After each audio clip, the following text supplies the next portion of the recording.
بسم اللہ الرحمن الرحیم۔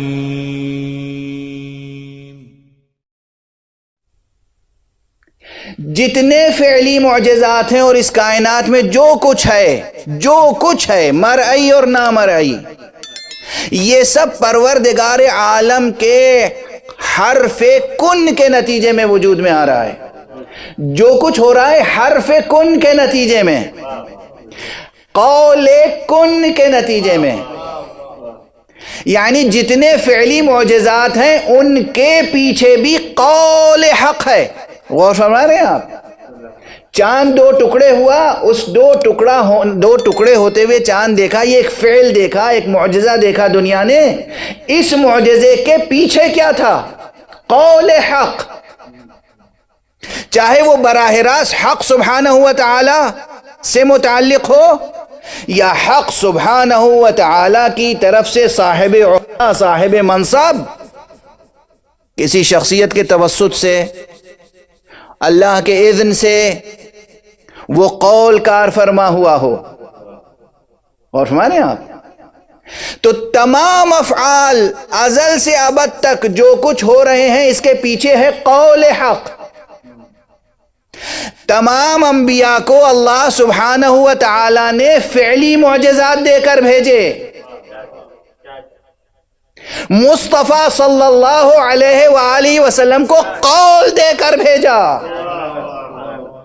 اور جب تک یہ قول موجود ہے جو لوگ اس قول کے ساتھ وابستہ ہیں وہ ایسے نہ جانے کتنے اور معجزات ظاہر کر سکتے ہیں۔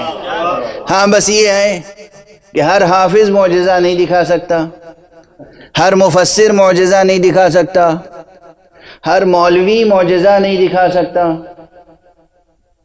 اور مولوی تو عاجزی دکھا سکتا ہے، معجزہ تھوڑی دکھا سکتا ہے، عاجزی دکھا سکتا ہے۔ بہرحال کیوں نہیں دکھا سکتا؟ اس کا سبب ظاہر ہے، معجزہ، صاحب معجزہ کے ہاتھ میں معجزہ رہتا ہے۔ بہت پہلے میں نے شاید 20-25 سال پہلے یہ مثال دی تھی، عصائے موسیٰ معجزہ تھا نا، لیکن یہ معجزہ کب تک تھا؟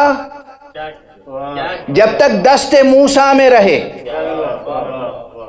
اگر دست موسیٰ سے بڑھ کر فرعون اسے اپنے ہاتھ میں لے لے تو کیا دست فرعون میں بھی اس کی شان اعجاز باقی رہے گی؟